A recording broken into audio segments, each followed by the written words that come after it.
The history of Adema. Adema formed in early 1999 in Bakersfield, California by vocalist Mark Chavez, bass player Mike Montano, guitarists Mike Ransom and Eric Jackson, and drummer Barry White. The band began playing frequent gigs at Club Low, Jellies, and Spike's Bar, with the earliest known gig being Mother's Day 1999, which was May 9th.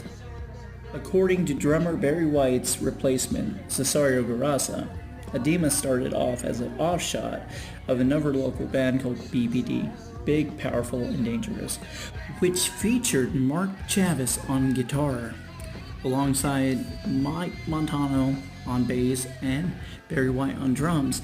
The three left BPD and formed the earliest incarnation of Adema, and then added Mike Ransom to the lineup before Garasa took over for White on drums. At this time, the band was spelled Adema with an E instead of an A. With this lineup, Adema recorded their first two-song demo tape at Fat Track Studio and continued to perform local gigs as well as branching out regionally. Around this time, guitarist Mike Ransom began intentionally misspelling the band's name when making flyers to promote upcoming gigs, after he overheard some people mistakenly refer to the band as Adema. I got to ask Ransom about this in 2015, where he had told me he wanted to create a little bit of confusion regarding the band's name to get the hype train rolling in hopes of encouraging discussion regarding the band. At this time, the band continued to play at the Roxy in Hollywood bi-weekly and sometimes weekly. They recorded a 4-track demo at Cake Studios. The demo contained the tracks Shattered, Fuck You, Fate, and Skin. You can actually hear a clip of the demo version of Skin as the intro on the self-titled LP, albeit played in reverse. Ransom had said it was made using a chorus delay effect. So if you didn't know, now you know.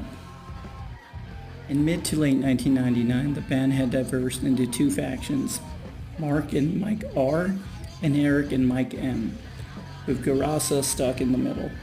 This incarnation of the band played its last gig at Spike's Bar alongside fellow Bakersfield band Juice. Garasa says he recalls stabbing his sticks through the snare of his drum kit in response to Eric Jackson quitting mid-show, thus leaving the band without a bass player. Garasa says, I remember saying that night that I gave the band 3 months before it was over. I was wrong, it was a week. Following the last show at Spike's Bar, Montano and Garasa left Adema and joined Jackson and formed the band Andrill shortly before BBD vocalist Javi Contreras stepped up. Meanwhile, Chavez and Ransom convinced Tim Plucky and Dave DeRue of the band Juice to fill in the gaps that Jackson and Montano left. This incarnation of the band had bought some studio time at the Owens Club and invited Cesario Garasa to rejoin the band and record with them. However, this recording session reportedly went nowhere and Garasa abruptly left again. And for a short period, the band played local Bakersfield venues with Anthony Cutshall on drums before being replaced by Chris Knowles, formerly of the band Videodrome. Amid the chaos preceding the most recent lineup change, and despite all odds, the band was signed with Artesia Records.